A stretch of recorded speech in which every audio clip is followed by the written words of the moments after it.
بسم اللہ الرحمن الرحیم۔ اٹھو مسلمانوں، اپنے مقدر جگا لو، نماز ادا کر کے اپنے اللہ کو منا لو۔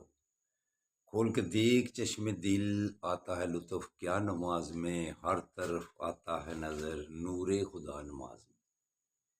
میرے دوستو، میرے برخوردارو، اٹھو، اٹھ کر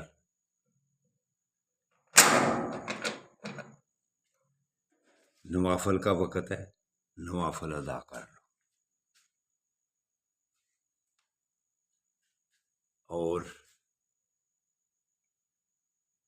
سنتیں باقاعدگی سے ادا کیا کرو۔ تو فرائض کی پابندی جب تکبیر اولیٰ کے ساتھ کریں گے انشاءاللہ تعالی اللہ اور اللہ کا حبیب راضی ہوگا۔ کیوں کہ نماز آقا صلی اللہ علیہ وآلہ وسلم کی آنکھوں کی ٹھنڈک ہے۔ تو اس کے بعد پھر اللہ کے ناموں کا وہ ورد کیا کرو، یا غفورو، یا غفورو، پھر اللہ بخش دے گا۔ تو میرے دوستوں، برخوردارو، اٹھو۔ کہتا ہوں کہ اگر صحت مند رہنا ہے روحانی طور پر، جسمانی طور پر، ذہنی طور پر، تو پھر اللہ کے آگے گردنیں جھکا لیا کرو۔ پھر آپ کو تندرستی اور توانائی بھی ملے گی، چین اور سکون بھی ملے گا۔ تو اٹھو، دعا بھی کرو، جیسے کہ اب پاکستان بھی صحت مند ہونے والا ہے۔ رات کو جو کچھ ہوا ہے اسمبلی میں، اللہ کی مہربانی سے ایسے لگ رہا ہے کہ اب اچھے لوگوں کی دعائیں قبول ہونے والی ہیں۔ اب چین اور سکون آنے والا ہے، پاکستان کی بھی صحت صحیح ہوگی۔ تو جو بھی دوست اس نظام کو چاہتا ہے وہ بھی معافی مانگ لے۔ دیکھو کیسے پکڑ دکڑ ہو رہی ہے، جو جیت کر آئے ہوئے ہیں، جنہوں نے ووٹ کاسٹ کرنے ہیں، ان کے گھروں میں کیسے چھاپے مارے جا رہے ہیں، ان کی عورتوں کو کیسے تنگ کیا جا رہا ہے۔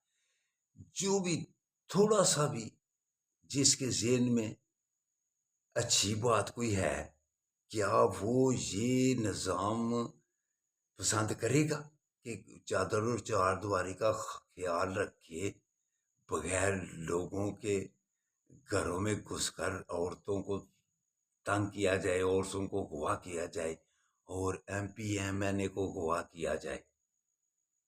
ایمانداری سے آپ بتلائیں، جو بھی بحث کرتے ہیں وہ ذرا سوچیں، کیا یہ جائز ہے کام؟ تو اس لیے رات کو جو اسمبلی میں ہوا ہے، سب کو تہس نہس کر دیا اسمبلی کے ممبران نے، خاص طور پر فضل الرحمان نے۔ اب کرو ووٹ پورے، کرو ووٹ پورے۔ اب انہوں نے صاف صاف کہہ دیا نا کہ فضل الرحمان صاحب نے صاف صاف کہہ دیا ہے کہ اپوزیشن کے ساتھ ہی چلا ہوں اور اسی کا ساتھ دوں، ہم اپوزیشن والے ہیں۔ تو اسٹیبلشمنٹ والے خاص طور پر انہوں نے شہباز شریف کو اور بلاول بھٹو کو، برخوردار بلاول بھٹو کہہ کر پکارے، برخوردار بلاول زرداری، انہوں نے یہ کہا۔ زرداری بیچ میں آ گیا، صدر، وزیر اعظم اور بلاول، جو جس کے ذہن میں اگلا وزیر اعظم بننے کے خیالات ابھر رہے تھے، تو انہوں نے کہا ابھی بھی چھوڑ دیں، ابھی بھی پیچھے ہٹ جائیں۔ تو اب دیکھنا اسٹیبلشمنٹ کیا کرتی ہے، اب کتنی دیر تک اور پکڑ کے رکھتی ہے۔ تو انہوں نے اسٹیبلشمنٹ والوں کو بھی کہا ہے کہ ہم آپ کو کچھ کہتے ہیں، ہم آپ کو کچھ کہتے ہیں، لیکن خبردار ہمیں بھی کچھ کہا تو سیدھے ہو جاؤ اسٹیبلشمنٹ والے ہو۔ پہلے بھی کہتا ہوں گا، آپ نے تو ریٹائر ہونا ہے، کیوں اپنی جان کو اگلی زندگی گزارنے میں ظلم کی طرف جا رہے ہو؟ کدھر پھرنا ہے؟ باہر پھرنا ہے، ادھر پاکستان میں پھرنا ہے؟ آپ کیسے بعد میں پھریں گے؟ کیوں اتنی زبردستی کر رہے ہو عوام پر، کمزوروں پر؟ اس سے باز آ جاؤ، اب حالات بدلنے ہی والے ہیں انشاءاللہ تعالی۔ تو جو بھی بحث کرتے ہیں نا چھوٹی چھوٹی باتوں پر، ان کا ذہن ایک معاف ہو گیا ہوا ہے کہ وہی ٹھیک ہے، وہی ٹھیک ہے، وہی ٹھیک ہے۔ تو اب باز آ جاؤ اپنی حرکتوں سے، اللہ کے سامنے جواب دینا ہے جا کے۔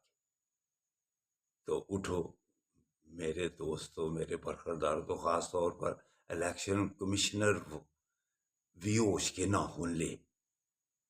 سپریم کورٹ نے پھر دوبارہ وہی آرڈر دیے ہیں اور اس کو کہہ دیا ہے کہ الیکشن کمشنر باز آ جا، جو ہم نے کہا ہوا ہے اس پر عمل کرو، جس کی سیٹیں ہیں اس کو دو۔ تو اب کہتا ہوں نا، پڑھے لکھوں کے سامنے پڑھے لکھے آگے ہوئے ہیں۔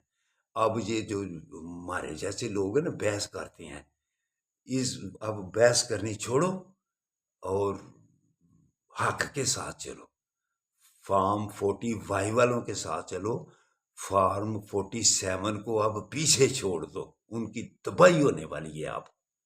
تو اٹھو دوستو، اٹھ کر دعا کرو، یا اللہ اس نظام سے ہمیں تبدیلی کی طرف لے آ، اور پاکستان کا کچھ کر۔ تو یا اللہ اسرائیل کے لیے بھی تباہی و بربادی کا